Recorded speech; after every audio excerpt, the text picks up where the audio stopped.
వేసవి వేడిపై దాడి చల్లటి రిఫ్రెషింగ్ స్టాక్ తో హై.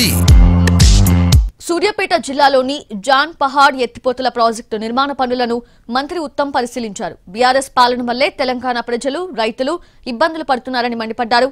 గోదావరి నదిపై అన్ని ప్రాజెక్టుల నిర్మాణం పూర్తి చేసి ఉంటే బనకచర్ల వివాదం వచ్చేది కాదన్నారు.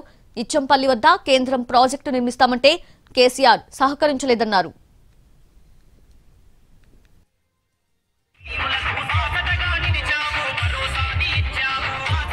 సూర్యాపేట జిల్లాలోని జాన్ పహాడ్ ఎత్తిపోతల ప్రాజెక్టు నిర్మాణ పనులను మంత్రి ఉత్తమ్ పరిశీలించారు. బీఆర్ఎస్ పాలన వల్లే తెలంగాణ ప్రజలు, రైతులు ఇబ్బందులు పడుతున్నారని మండిపడ్డారు.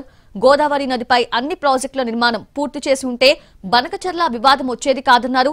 ఇచ్చంపల్లి వద్ద కేంద్రం ప్రాజెక్టు నిర్మిస్తామంటే కేసీఆర్ సహకరించలేదన్నారు.